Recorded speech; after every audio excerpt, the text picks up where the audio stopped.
말씀은요,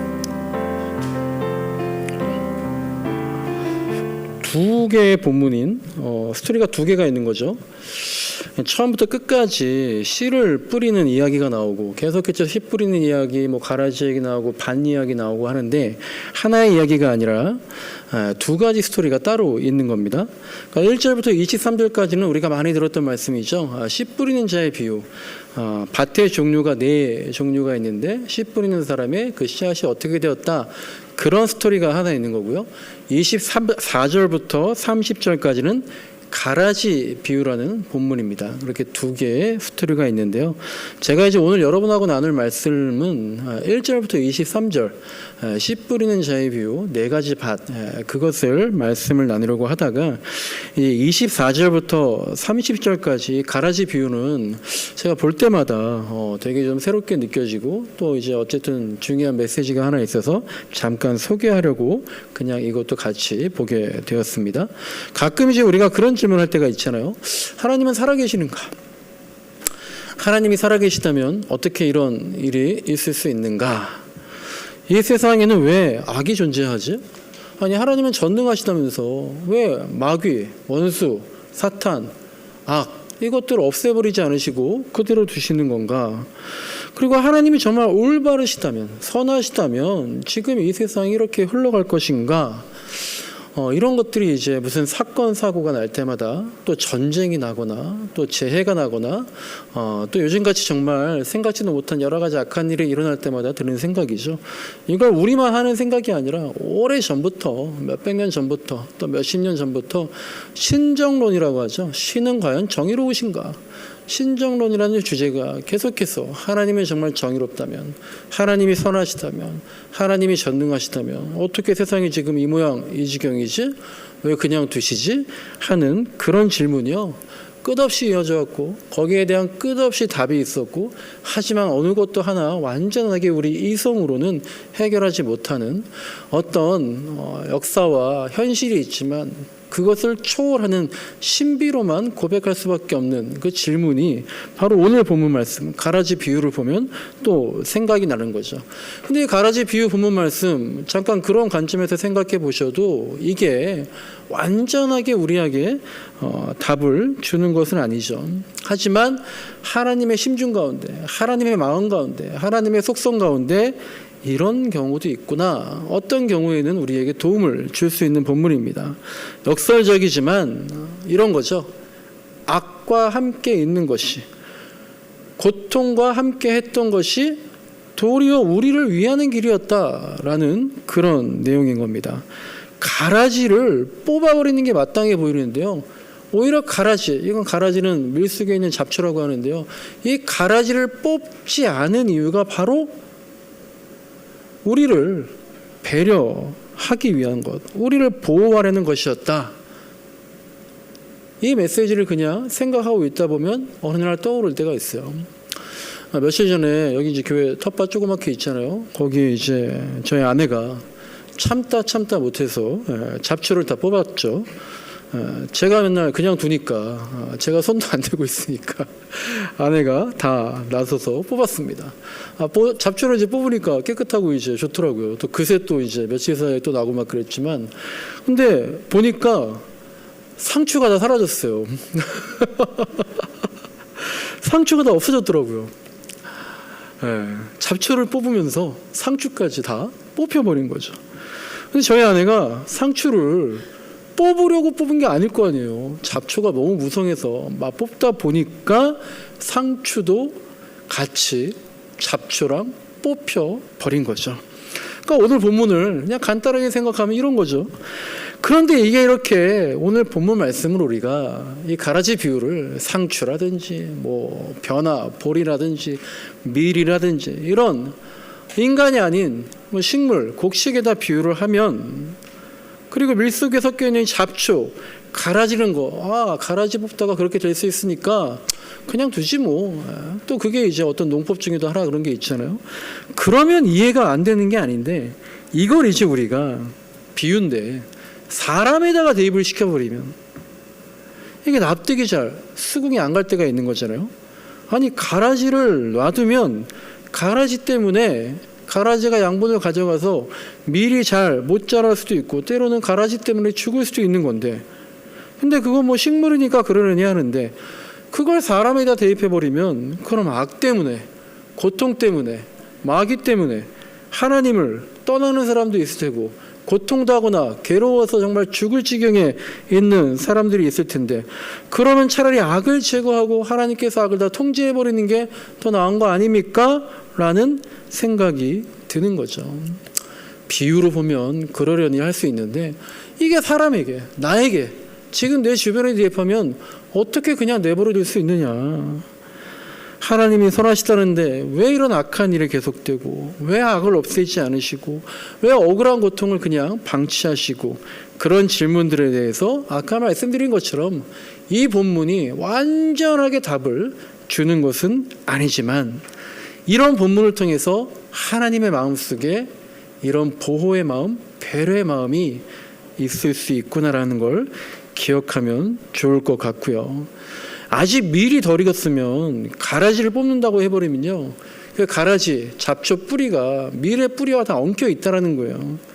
그러니까 아직 다 익지 않은 밀이 가라지와 엉켜 있을 때 뽑혀버리면 그 밀은 수확할 필요도 없이 그냥 버리는 거예요.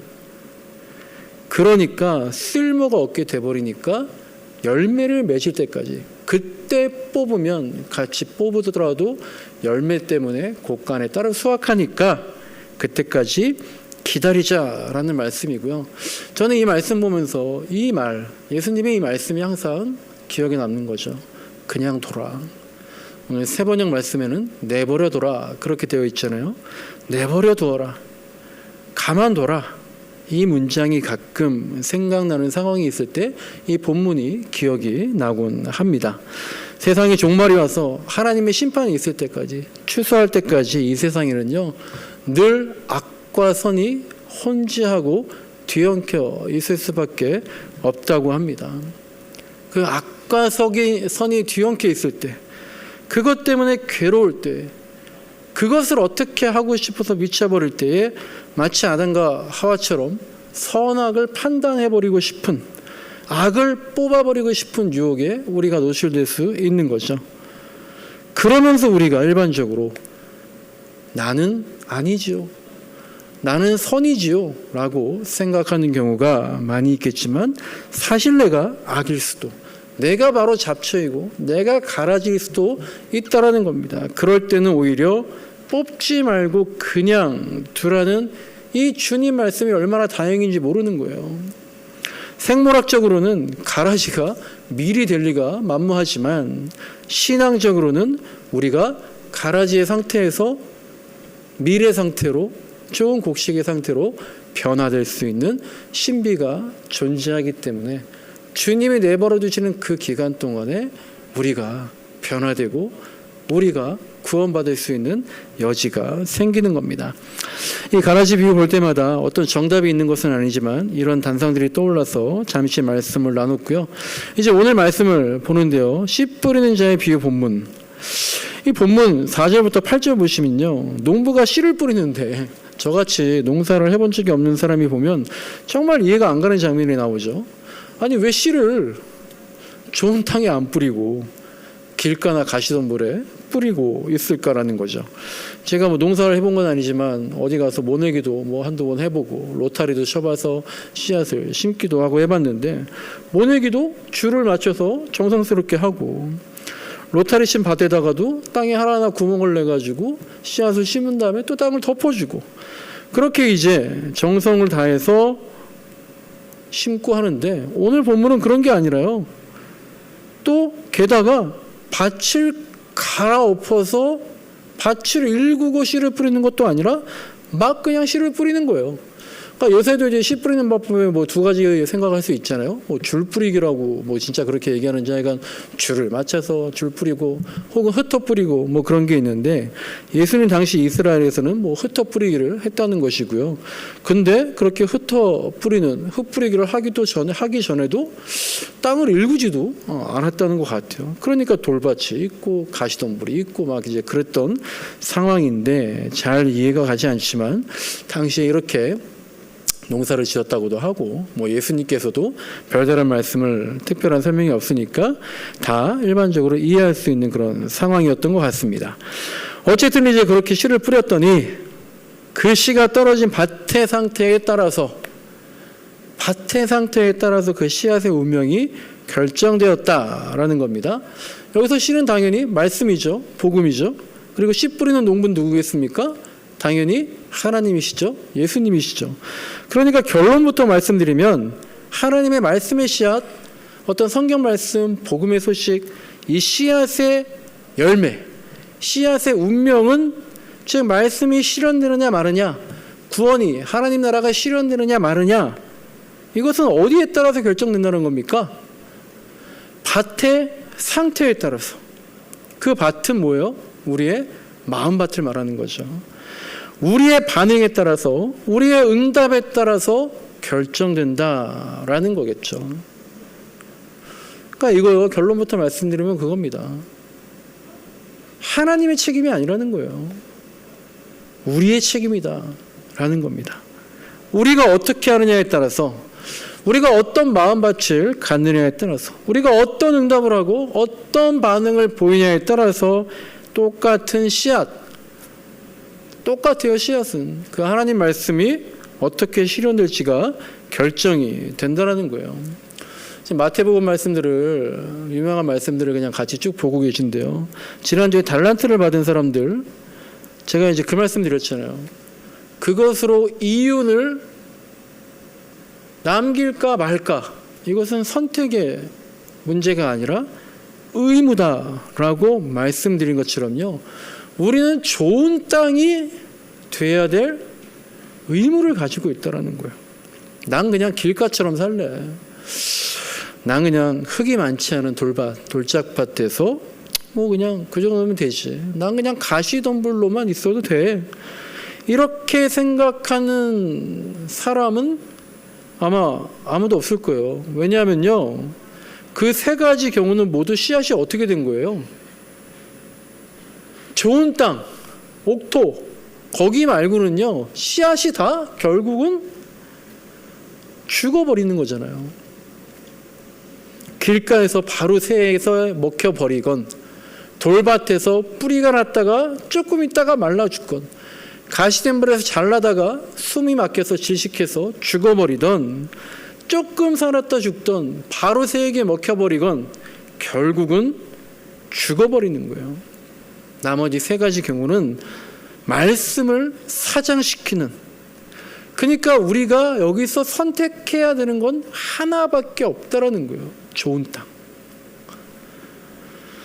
좋은 땅 하나밖에 없는데 이 네 가지 중에서 나는 20%, 40%, 60% 이런 게 없다라는 거예요.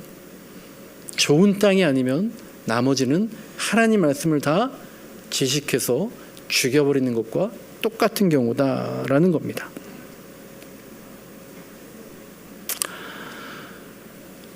말씀을 좀 강하게 들어야 될 것 같아요. 예수님이 사랑이신데요. 예수님은 사랑이잖아요. 근데 말씀에 있어서는요, 진리에 있어서는 굉장히 매몰차신 거예요. 그래서 9절에서도 그렇게 말씀을 하시죠. 귀 있는 자는 들어라. 이 말은 뭐예요? 귀 있는 자만 들어라. 귀 있는 자만 들어라. 귀 없어? 듣지 마. 괜찮아. 라고 하는 말씀입니다. 그래서 10절부터 17절까지 말씀을 보면은요, 너무 잔인하셔요. 11절을 보니까 천국의 비밀을 어떻게 하면 많이 알 수 있게 할까? 야, 그걸 한번 우리가 노력을 해보자. 좀 들리게끔 노력을 해보자. 보게끔, 깨닫게끔 노력을 해보자. 이게 아니라요, 천국 비유의 목적은 두 가지예요. 하나는 드러내시려고, 알게 하려고. 그런데 또 하나의 목적은 뭐냐면 감추시려고, 못 듣게 하려고. 너무 잔인하신 거죠. 만약에 이 씨 뿌리는 자의 비유가 그런데 우리한테도 이렇게 들리면, 길가만 아니면 되지 뭐. 흙이 얕은 돌짝도 가시덤불도 뭐 살아날 수 있는 거 아니야? 이렇게 착각해서 듣는다면 우리도 이 비유의 뜻을 하나님께서, 예수님께서 감추려고 말씀하시는 것과 똑같다라는 거예요. 지난주 달란트 비유로 말씀을 나눌 때 그 비유를 보고 어떤 사람이 이렇게 생각할 수 있어요. 아, 그럼 뭐 이자라도 남기게 하면서 하면 되지. 이자만이라도 남겨라 라고 한 말씀이 아니잖아요. 그렇게 생각이 들게 하는 게 악마의 속삭임인 것과 마찬가지로요. 길가에만 안 빠지면 되겠네. 이건 역시 천국의 비밀을 그대로 닫아버리고 감춰버리는 그런 결과가 된다라는 겁니다.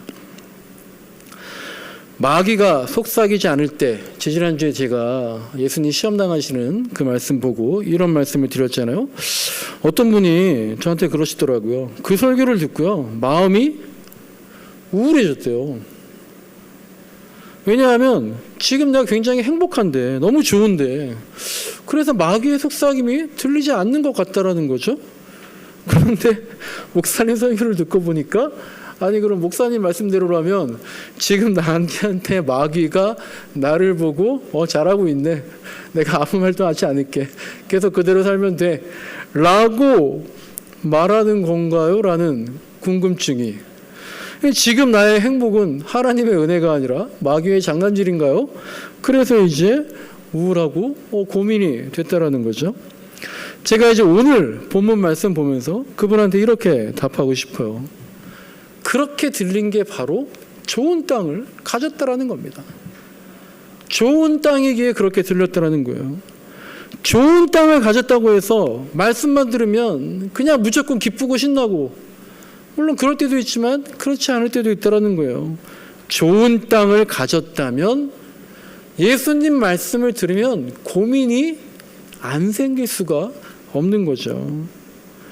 예수님의 말씀, 그 예수님의 씨앗을 듣고 받았을 때, 우리가 지금 여러분들이 몇십 년 신앙생활하니까 다 내 마음속에 이미 그 말씀이 걸러져 있잖아요. 저도 마찬가지고, 이건 이런 뜻이야, 이건 저런 뜻이야, 이렇게까지 하는 거 아니야.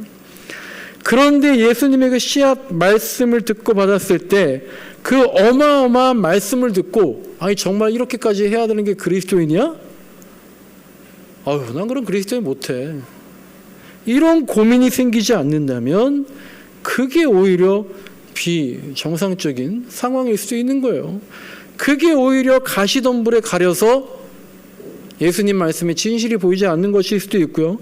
그게 바로 돌밭에 부러져서 좋은 말씀이네 한 줄 알고 싹이 났다가 금세 말라버리는, 나랑은 전혀 상관없는 말씀으로, 아니면 이렇게 유들유들하게 만들어서 받아버리는 그런 말씀이 될 수 있다는 거죠. 그냥 길가에 던져진 것처럼 좋지도 싫지도 않은 아무 영향력 없는 말씀으로 받아들이는 거나, 그것을 어떻게 저렇게 요리해서 나에게 맛있는 말씀으로 받아들이는 거나 다 좋은 땅이 아니다라고 하는 겁니다. 오히려 고민이 생긴다? 그게 바로 내 마음밭이 지금 옥토다라고 생각할 수도 있다라는 겁니다. 오늘 이제 설교 본문을 정하고 말씀을 준비하는 중에 우리 이제 금요일날 곽기사님 카톡을 보게 됐어요. 여러분들이 이제 씨앗 성도로 오시는데요, 씨앗이 뭘까? 오늘 씨앗이 얘기 나오다 보니까 그런 생각을 하게 되었습니다. 자, 오늘 말씀은요, 앞으로는 한 번도 더 얘기하지 않을 겁니다. 제가 여기에 대해서 개인적으로 물어보시는 분들에게만 몇 번 말씀을 드렸는데, 한 번은 모두에게 말씀을 드려야겠다라는 생각이 들었고요. 잘 들어주시고 제 진심을 헤아려 주시면 좋겠습니다. 저는 믿음이 있습니다.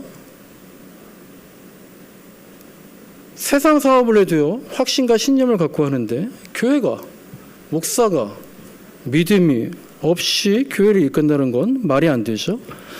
그런데 믿음이 있다고 슬픔과 좌절이 없습니까? 여러분들이 확신이 있다고, 신념이 있다고 뭘 하는데 넘어지지 않습니까? 그런 건 아니잖아요. 예수님도요, 제자들을 보시면서 슬플 때가 있었어요. 어떤 말이냐면, 내가 너희들과 언제까지 같이 있어야 하느냐라고 하는 거예요. 예수님은 믿음의 있어의 확실히 그 리더로서 제자들을 이끄셨지만 그렇게까지 말씀하시면서 감정을 표현하신 건 본인도 아픔이 있다라는 거죠. 여러분들이 다시 본교회로 돌아가신다. 그럴 때마다 저에게는 세 가지 생각이 들어요. 첫째는요, 좀 전에 말씀드린 것처럼 마음이 아픕니다. 심란해지죠. 당연한 거죠. 당연한 겁니다. 여러분들은 돌아가시는 분들에게 아쉬움보다 격려와 축복으로 인사하지만 그게 당연히 맞는 거지만 저는 생각하는데요. 그래요. 제가 생각하는 리더는 그러면 안 된다고 생각을 해요. 여러분들은 아쉬움을 생략하는 게 그분을 위한 마음이지만 저는 아쉬움을 표현하는 게 그분을 위한 것이다. 또 무슨 없는 아쉬움을 막 짜내는 게 아니라 실제로 그런 것이죠. 첫 번째 드는 생각입니다. 두 번째 드는 생각은 다 비슷한 건데요. 미안함입니다. 근데 뭐가 미안하냐. 서로 뭐가 미안할 게 있어요. 그런데 제가 드는 미안함은 이런 거예요. 뭐 그게 언젠 건지 어떤 건지 모르겠지만 좋을 때 부담 없이 정말 수고했다. 감사했다.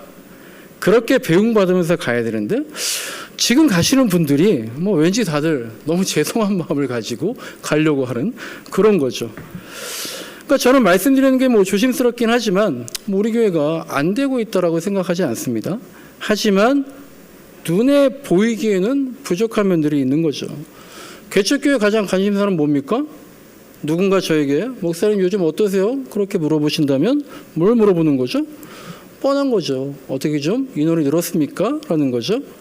그런데 우리가 아직 그러지는 못하고 있으니까 그러니까 돌아가시는 분들이 미안한 마음을 보이시는 것 같고 그래서 저는 여러분께 죄송한 마음이 드는 거죠. 한 2년 정도면 뭐가 보일 줄 알았던 거죠. 뭐가 보일 줄 알았다는 거에는 인원도 성장해 있을 것 같다라는 생각을 했었던 건데 보이지 않는 부분에서는 수치화되지 않는 부분에서는 보이는 것이 있지만 하지만 부정하기 어려운 민망한 마음들이 그래서 가시는 분들의 마음을 편하게 하지 못한 것. 좀 좋을 때 가시면 좋겠다. 좋을 때 보내드리면 좋겠다. 그런 죄송한 마음이 든다라는 겁니다. 마음이 아파요. 당연합니다. 그리고 죄송한 마음이 든다라는 거죠. 세 번째는요, 정말 고민 많으셨겠다라는 거예요. 혼자서 다 감당하셨구나. 그게 다 안타까움으로 다가오는 거죠. 대부분 모두가 저하고 상의하지 않아요. 그래서 글이 올라오면 저도 놀라요. 그런데 당연하죠. 이미 마음이 정해졌고 오히려 미안한 마음이 드니까 말씀을 못 하시는 거고 아마 저라도 그랬을 것 같습니다. 하지만 머리로는 이해가 되지만 마음은 또 따로 놀 때가 있잖아요. 그러니까 그것이 저에겐 또 갑작스러운 통보와 같은 것이어서 그 침묵과 통보의 간극을 메워야 하는 짐도 있어요. 그런데 뭐 또 그렇게 생각해 보면은요, 계속 계시겠다고 하는 분들도 저랑 한 번도 상의한 적이 없이 말씀을 하시는 거죠. 그러니까 이건 왜 상의 없이 혼자 결정하냐 이 말을 하려는 게 아니라요. 혼자서 고민하시는 게 너무 힘드셨겠다. 그런데 제가 드리고 싶은 마음은 이겁니다. 할 만큼 하셨다라는 거예요. 지금까지 여러분이 있었기 때문에 교회가 여기까지 있어 왔던 겁니다. 여러분들이 계셨기 때문에 제가 하려고 하는 개척의 시간들이 가능했다라는 거죠. 그 말이에요. 그만큼 많이 할 만큼 힘이 되어 주신 거니까 수없이 했을 그 고민의 집을 들고 있지 마시라라는 거예요. 그야말로 예수님 말씀처럼 여러분에게 맡겨진 것을 다 이룬 것이다. 그걸로 족하다라는 거예요. 그리고 이제 오늘 말씀 보면서 하나 더 생각이 든 게 있는데요. 그것은 바로 씨앗 성도에서 씨앗이 뭔가라는 겁니다. 저는 그렇게 생각했는데요. 아마 여러분도 마찬가지일 겁니다. 여러분들은 씨앗이라고 생각했을 거예요. 그래서 여러분들이 씨앗이 되어서 여기 개척교회라는 밭에 여러분과 저를 뿌리겠다라는 거죠. 이게 뭐 당연히 맞는 거죠. 그런데 오늘 말씀 보다가, 이런 상황들을 보다가 이런 생각이 들더라고요. 사실 씨앗은 여러분이나 제가 아니라 이 개척교회가 씨앗인 것 같다. 개척교회가 밭이 아니라 여러분과 저의 마음이 밭인 것 같다라는 거예요. 여러분들의 마음의 밭에, 여러분들의 신앙의 밭에, 저의 마음의 밭에 개척교회라는, 동행한빛교회라는 씨앗이 떨어진 거다라는 겁니다. 그게 뭐가 다른가? 우리라는 씨앗이, 저나 여러분이라는 씨앗이 동행한빛교회라는, 개척교회라는 이곳에 열매를 맺게 하는 것이 아니라 개척교회라는 씨앗이 우리들 신앙의 열매를 맺게 하는 거예요. 그러면서 제가 우리 교회는 개척교회다, 작은 교회다, 이 사실을 너무 잊고 너무 편안하게 목회하며 살았던 것 같아요. 아픔이 없기를 바랬고, 실망이 없기를 바랬고, 좌절이 없기를 바랬고, 평탄하게 보란듯이 성장하기를 바라고 있었구나. 그건 개척교회가 아닌데. 개척교회는 아픔을 이고지고 사는 교회다. 아픔이 필연이고 그 아픔이 동력이 되는 교회가 개척교회다 라는 걸 잊고 살았던 것 같아요. 그러니까 언제 돌아가시건 시간이 됐습니다, 시간이 되니까 간다, 그러지 마시고 개척교회라는 씨앗이 내가 씨앗이 되어 이 교회에 30배, 60배, 100배 열매를 맺히게 하는 게 아니라요, 개척교회라는 씨앗이 저와 여러분들에게 30배, 60배, 100배의 열매를 주었다. 개척교회가 좋은 땅이 되었다, 이게 아니라 내가 좋은 땅이 되었다, 이런 고백이 저와 여러분에게 나올 수 있으면 좋겠습니다. 개척하자마자 막 성장이 있고 뭐 거기서 느끼는 감격과 기쁨도 있지만 개척했더니 정말 눈물 나더라.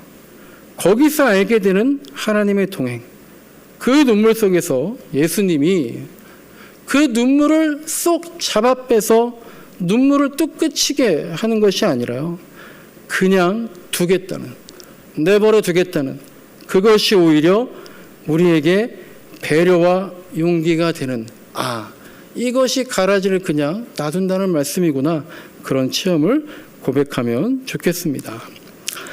오늘 설교 제목은요, 지난주에 받은 말씀은 나의 어디에, 어느 밭에 심겼을까라는 겁니다. 여러분, 말씀밖에 없습니다. 그 말씀의 씨앗이 꼭 저와 여러분의 좋은 땅에 심겨서요, 말씀을 들었더니 모든 고민이 사라졌어, 이건 놀라운 거죠.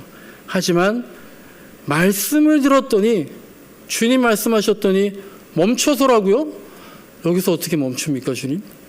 주님 말씀하셨더니 나아가라고요? 여기서 어떻게 나아갑니까, 주님?